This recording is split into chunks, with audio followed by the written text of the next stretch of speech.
Hello ladies and gentlemen, welcome back to the channel. My name is Psycho Gold, this is Psycho Gold Videos.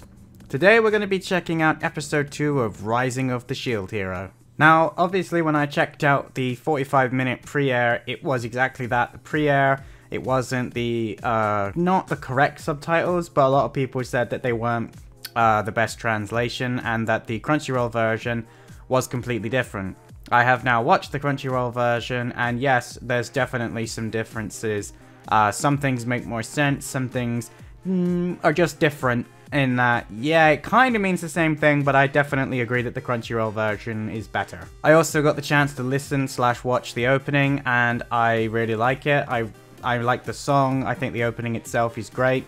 I'm kind of happy that it wasn't in the pre-air though, because I do think that the openings of anime in general tend to give away a lot of stuff that's, you know, gonna be happening, and Rise of the Shield Hero, I don't know, man, I think I enjoyed it more because I had literally no information, and yeah, if I'd seen the opening, I might have drawn some conclusions. I don't think I'd have seen the big twist coming, but yeah, I'm certainly looking forward to carrying on with this show. Before we actually start the reaction, I haven't yet decided how I'm gonna do this on YouTube. I will attempt to do a very edited reaction. Now, if you want to watch the uncut reaction, feel free to go and check out my Patreon page. The link is in the description below. It might also be here on screen. But the last time I put up Rise of the Shield Hero, even though it was edited, it still got blocked from memory. But obviously I re-upped it with the footage linked. If people are happy with that, maybe I can still do that. The footage would obviously still be edited though. The other thing I want to address is the controversy that Shield Hero seems to have brought up around it. I actually was planning on doing a video on this. I kind of filmed it, and I kind of changed it and reshot a few segments, and I just decided, you know what, I just kind of want to stay out of it. If you want to know what my thoughts to the controversy are, I just think it's a non-story. I don't agree with it whatsoever, and the fact that I'm still watching it is my answer. I don't really see what people are going on about, so I'm going to keep watching it. That's all I've really got to say on the matter. Just, you know, enjoy life. Anyway, we're going to watch the second episode right now. Either I'll be linking you at this point, especially if this is the second time I've uploaded it, or it's going to be here in a minute, so fingers crossed that it stays up the first time I upload it. 3, 2, 1, go. So I've been very curious to see exactly, you know, how he's going to be in this scenario of actually hiring and owning a slave, or should I say buying. You're sure to become one of my best patrons. Ah, okay. So he's counting on him coming back for more. Oh, wow. That's, he's gone completely cold. Or at least that's the way he's choosing to be around this guy. Okay, so she's half raccoon, she's diseased, and has a mental disorder. Okay. Yeah, I don't blame her for that reaction if her last owner was just like, ah, you are my new torture doll. Oh, damn, she looks so frightened, man. Oh, so they put his blood... Oh, okay, so that's like a magic seal. That's how the curse happens. I like the way he's now got his inventory up. Oh, and now her... What? So she is like an NPC in a game. Oh, man, that's terrifying. Raftalia. Or Raftalia. Okay.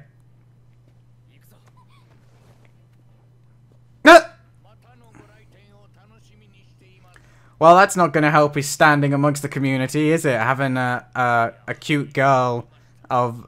Oh, I'm getting goosebumps. Why? That's interesting. Oh, man. He is, like, not in the slightest bit... Oh! He's still got those things attached to her. What does she mean, no? Oh! Oh, okay, so you definitely don't want to refuse the orders. Damn that woman! Okay. So she's going to be his close range fighter. She says no because she's so used to... Jesus, the size difference! I wouldn't exactly have called him large compared to some of the other characters. Oh, yeah, this is gonna go well. Not. Wow, well, I mean, at least they're serving him. I definitely thought something else was, you know, they weren't gonna be serving him at all. Oh, a tails wagging, which I'm not sure if raccoons do, but okay. Well, she's already changed her attitude. It's like, food! Oh, he still doesn't taste anything. That's interesting. Oh, the experience is nowhere near as much as when she blew up the first one, though. Oh, she's now level 3. Oh, and he's gained some new skills, but I can't see what level he is. Oh, he's level 5. Okay. Oh, the shield hero treated demi-humans very well. Okay.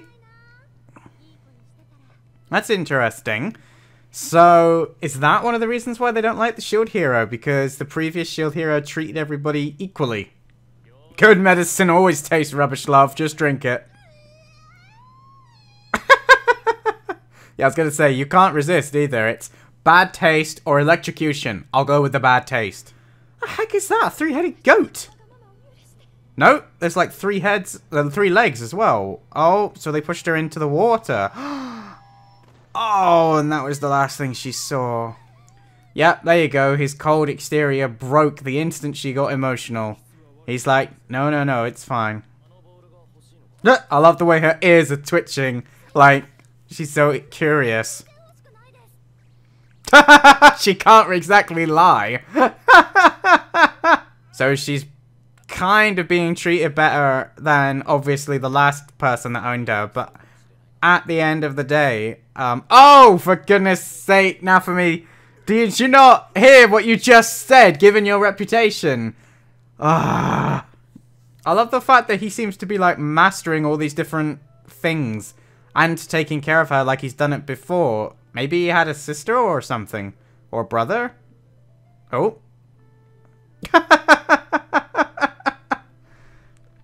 She obviously isn't used to kindness of any kind. But now she's getting better with a sword. She's scared of blood. Oh, and she's getting electrocuted for refusing. Well, that's not entirely true. You can bash things and you can punch things. But yeah, not being able to even wield a sword is ridiculous. You are the literal definition of a tank. Oh, that made her stand up. Oh, dudes. She is like breaking my heart with her attitude, man. Don't throw me away. Oh, a rope shield? What? Oh, okay. Henshin! Interesting. Very interesting. So, it has an exclusive ability. Bit more useful than it first appeared. I thought he was going to use it to, like, climb down, which I thought was a bit ridiculous. Oh! Oh, little two-headed doggy. Yeah, that ain't the same thing that you saw, but can't blame you for flashbacks. Oh, that's an evil look staring back at you, isn't it? Like, we will find you. Oh, the rope shield can attach to things. It's almost like a grapple hook. Oh my god, it's level 15. If they kill that, they'll get tons of experience. Ah, see, underneath his tough exterior, he's still very much a hero / good guy. You can't break my shield. Oh, but I can. What? Does he not feel any pain from that? That drew blood. Damn. He must be fit. Oh. Well, you have to get up and help him. She's completely frozen and I don't know if electrocuting her is like gonna help, but she's up. Come on. What? Now is he deliberately doing that? Or is he trying to like get her to do it of her own free will? Oh my lord. Come on, Raphtalia. Think about how nice he actually was to you. Even though you are technically a slave, but still. But you must pick up your sword and fight. Here she comes. Oh, nice. I think you made him angry, though. Oh, good block, dude. So the fact that he was like 10 levels higher than Naofumi didn't actually matter. Okay. Oh, man. She's like... I mean, I don't blame her for the way she's acting a bit longer. Oh, man. Oh! Jesus, that just flew by. Oh, because, yeah, you still can't taste anything. She's got a smile on her face. Wave of catastrophe. No way, are we going to get the first wave in the next episode? Damn. It's gotten a lot warmer in here, so I'm just going to take my jumper off and then we'll dive into the review. Well, there you go, ladies and gentlemen. That was Rising of the Shield Hero Episode 2. I thought that was a great episode to follow up with the 40-minute episode we had last time. Yeah, man, I'm really looking forward to seeing just where this series goes. I mean, we didn't get much more in the way of, like, world development, but we got introduced to the new character Raphtalia, aka Raccoon Girl, and we understood more about, a little bit about her past and how her being enslaved to Naofumi works. I find it weird, though, that considering she doesn't need any kind of restraint to keep her obeying Naofumi, that he hasn't taken off the shackles that are on her wrists and her neck. Like, it just, I don't know, maybe it's just like a social standing. Maybe slaves have to have it so that other people know, but it seems really odd that it's only magic, basically, that is required to keep her doing what she's told, and yet she's got this massive heavy metal thing around her neck and her wrist, and you just think, if you want her to be an effective fighter, then maybe get rid of the stuff that's making her heavier than needed. But I don't know, maybe it serves another purpose, but until I get confirmation in the anime, I guess I won't really know the answer to that one. Or maybe it'll come off in a future episode. Maybe it's just that he hasn't really thought about it, you know. He has only kind of just really started to get to know her / owning her. And yeah, owning somebody else is not really an everyday thing. At least not in our world and not in his world. I also find it very interesting the way that the world is set up. Like, he said that demi-humans, like in the last episode, they were talking about the way demi-humans are treated, but in this one, you kind of got to see it, like that sign, no demi-humans will be served. And then they served her, which I thought was a surprise. I genuinely did think that they weren't going to serve her, like that was going to cause a scene, but it didn't. And then we also saw in the flashback, the big bombshell, in inverted commas, that a previous shield hero had actually been very good to demi-humans in general. And it makes me think that, you know, if the shield hero was from a world, again, that doesn't... maybe it was our world, maybe it was a different world, I don't know. But, yeah, obviously he didn't have much time for people who discriminate by race, and maybe he had just as much of a hard time dealing with the so-called people of this world. And, again, like Naofumi, found some solace in the demi-humans. I mean, yeah, alright, he's only met the one so far, but my guess is demi-humans in general are going to be more kind / useful towards him because of the fact that they know that the previous shield heroes typically are, so they're going to expect the same of him. And ultimately, because he doesn't come into the world with any knowledge of anything, I would imagine that that plays a part in it. Like, maybe the other three will just go along with whatever the established rules of the world are, but the shield hero, if he doesn't know anything, tends to not.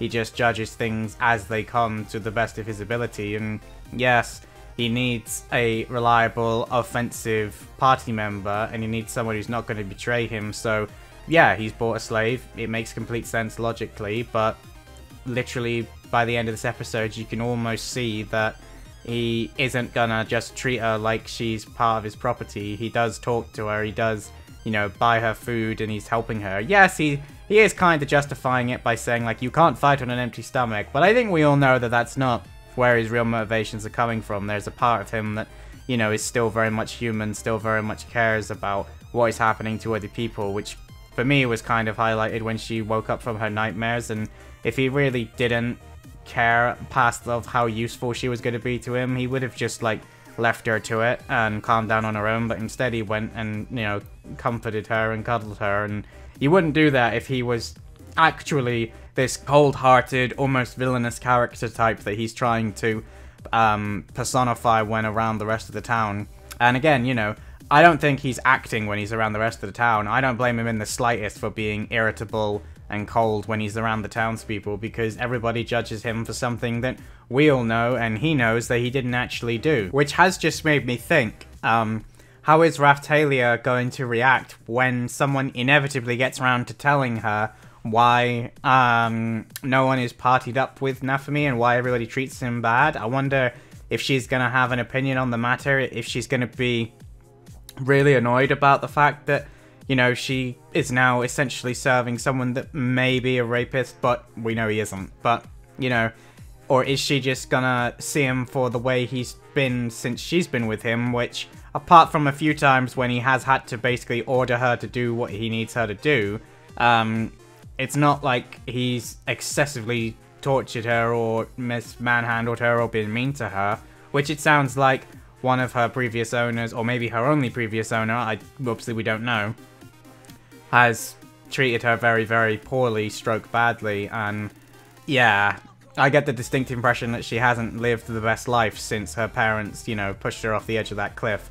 It looks like to me she just went from bad to worse, and, you know, she was in that cage, she's ill, the guy reckons she's got a mental illness which hasn't really been mentioned since. Whether or not that's going to become a plot point later down the road, I guess we'll find out, or it might just be that that's what he is referring to, like her nightmares. She's got like PTSD, which is completely understandable. I think the relationship between these two is going to be one of the main focal points of the storyline, and I'm really looking forward to it, man. You know, I think that these two had some great interactions in this first episode alone, and I think as time goes on, you know, they're going to be relying on each other. They're probably going to form a very real friendship slash relationship about, you know, they care for each other. I don't think necessarily anything romantic will come from it, but you never know at the end of the day, I suppose. But I think, you know, she's already shown that she doesn't want to be thrown away, and she's had a hell of a life. She ain't gonna turn on him, I don't think, even if she didn't have that curse that, you know, forces her to do as she's told, essentially. Yeah, man, it's just, there's no words for a society that has that kind of magical power over sentient beings, and it's just like, it's horrible to watch, but at the same time, you know, from a narrative standpoint, I really like the fact that this is different to anything I've seen previously. Yeah, I know all of you guys who've read the manga are probably thinking, you know, it's not that original, we've read it ages ago, but you know what I mean. It was original when the book was written, and yeah, I really like the idea of this guy who's on the edge. He's very much outcast by society for something he didn't do, and then he does something else that's bad in the form of buying a slave, and now obviously he does kind of have to live with the responsibilities of that, both in looking after her and in the fact that, yeah, he's not exactly helped himself with his reputation in the town. Not that I think there's any salvaging that, at least not without some kind of rebuttal or manipulating the girl that accused him into admitting that it was false, but obviously he'd have to trick her into doing that in such a way that she wouldn't know there was somebody else in the room or something, I don't know. But like when he went into that hotel and said, you know, I want a room, but she's gonna scream a lot at night, and he just said it so straight-faced, and I was just like, dude, you know, it's like, you do not think, you didn't think that through, is all I'm gonna say. I don't know, man, it just seemed really, I don't know, maybe he did think it through and just didn't care, but either way, I found that funny, and I just was like, that's really not gonna help your reputation, man. It's like, you've already been accused of doing that deed once, and now you've bought a fairly cute looking slave and flat out told the guy she's gonna scream a lot at night. Awesome. I do really like the way, though, that they're linked in terms of XP, like they formed a contract, and it makes it funny as well that the blacksmith was like, wait, you didn't do that with the other girl? And he was like, oh, for God's sake. So, yeah, he could have been gaining stuff from what she was doing, and maybe it would have been harder for her to betray him, I don't know, but yeah, it's really interesting. I like the fact that, you know, they can level up between them. They share XP, for want of a better phrase. So now that he's, what, level 5, maybe level 6, I'm really interested to see just what his shield powers are capable of doing. Like, that rope shield that could also bring up that other shield was really interesting. And it could be used as like a rope grappling hook, which was kind of amusing. I don't know how it wrapped itself around that rock. We didn't see that bit, but yeah. I thought that was pretty cool, the fact that it did have this like special ability to rope itself around a rock so that he could not basically fall to his death, which was kind of useful. The scene where the bunny rabbit needed to be, well, he called it a bunny, and it did kind of look like one, but obviously it's not a bunny in the traditional sense. But when she had to kill it and she didn't want blood, I was like, yeah, I get that. Apart from her backstory, obviously popping a balloon is very different to actually having to kill something, having its blood spray all over you. And there was a lot of blood in this episode, man. We had the blood from the dogs, Nafumi got his shoulder bit into, and he had a lot of blood coming out of him, considering it was, you know, a big-ass bite to the shoulder.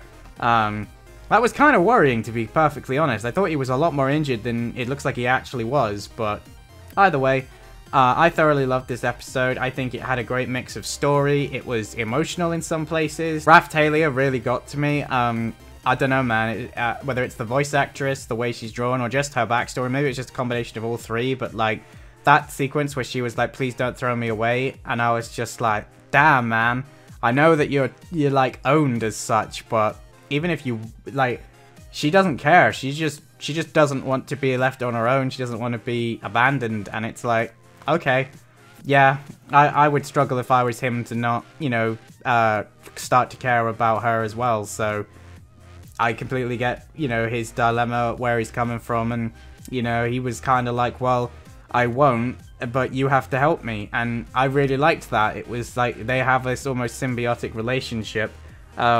You know, you're my sword, and, you know, I can protect you, but I can't really finish off these monsters. I can't really do anything about them. That's what you are here for, essentially. I'm very curious to know, though, if in the future he's gonna get more members of the party. Obviously, in the opening, we saw what I can only describe as a giant bird that seems to be able to help them out. So maybe that's going to be another demi-human that can shapeshift, maybe, that we'll meet. Or maybe it's a completely different creature. I don't know.